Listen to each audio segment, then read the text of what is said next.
ত্রয়োদশ জাতীয় সংসদ নির্বাচন পরবর্তী কিছু বিষয় নিয়ে আপনাদেরকে আজকে আহ্বান করা হয়েছে। নিচে আপনারা জানেন, নির্বাচনের কয়েকদিন পূর্ব থেকেই বাংলাদেশ জামাত ইসলামী ও 11 দলীয় জোট সমর্থিত প্রার্থী ডাক্তার মাহমুদ হোসেন বকাউলের কর্মীদের উপর সরকারি দলীয় নেতা ও কর্মীদের, বিশেষ করে বিএনপির কর্মীরা আমাদের কর্মীদের উপর মামলা ও হুমকি অব্যাহত রেখেছে।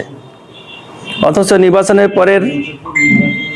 পরে বিএনপি জেলা সভাপতি ও শরীয়তপুর 2-এর মাননীয় সংসদ সদস্য জনাব শফিকুর রহমান কিরণ জামায়াতে ইসলামীর এমপি প্রার্থী ডাক্তার মাহমুদ হোসেন বকাউলের বাড়ি গিয়ে দেখা করেন, আর তাকে নিয়ে 2 আসনে উন্নয়নমূলক সকল কাজ করবেন এবং তার কোনো নেতা ও কর্মী সহিংসমূলক সকল কাজ হতে বিরত থাকবে বলে আশ্বস্ত করেন। কিন্তু তার কোনো প্রতিফলন ঘটেনি, বরং প্রতিনিয়ত বিএনপি দলীয় নেতা কর্মীরা জামাতের কর্মী সমর্থকদের উপর হামলা ও নির্যাতন করেই যাচ্ছে। তার কিছু ঘটনা আপনাদের সামনে সংক্ষিপ্তভাবে তুলে ধরা হচ্ছে। প্রিয় সাংবাদিকবৃন্দ, গত নির্বাচনের পূর্ব থেকেই আপনারা ইতিমধ্যে লক্ষ্য করেছেন, আপনারা বিভিন্ন সময় নিউজও করেছেন যে আমাদের নির্বাচনী কর্মী যারা ছিল, নেতা কর্মী, তাদের উপর হামলা, তাদেরকে হুমকি এইভাবে দিয়েছিল। 11 তারিখে আপনারা নিজেরা স্বচক্ষে দেখেছেন যে সেখানে আমাকেও বিএনপি লোকেরা আক্রান্ত করেছিল।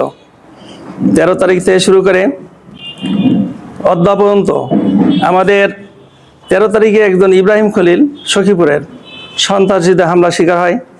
16 তারিখে সালে আহমদ পিতা সুনু মিয়া ব্যাপারী ঘরে রাতে কে বা কারা অগ্নিসংযোগ করে। এবারে 19 তারিখ আমাদের সামনে যে উপস্থিত রয়েছেন মানিকবালা পিতা ওমর বালার উপর সন্ত্রাসী হামলা করে। এবারে গুলিশান ইউনিয়নের মিথ্যা মামলা দায়ের করে হয়রানিমূলক। সেইখানে আবার দেখা যাচ্ছে যে মসজিদের ইমাম, তাদেরকে চাকরিচ্যুত করা হয়েছে। তারা হয়তোবা ন্যায়ের পক্ষে কথা বলেছিলেন। এমনিভাবে আমাদের শরীয়তপুরের শুধু 2 আসনেই নয়, সকল আসনেই আমাদের নেতাকর্মীদের উপর বিভিন্নভাবে হয়রানিমূলক কার্যক্রম অব্যাহত এখনও রেখেছে। এর আমরা তীব্র প্রতিবাদ, নিন্দা জানাচ্ছি।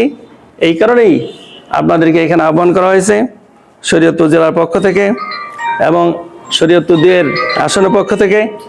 আপনারা যে এই রমজানের, পবিত্র মাহে রমজানের সংক্ষিপ্ত নোটিশে উপস্থিত হয়েছেন, আপনাদের অসংখ্য ধন্যবাদ, শুভেচ্ছা জানিয়ে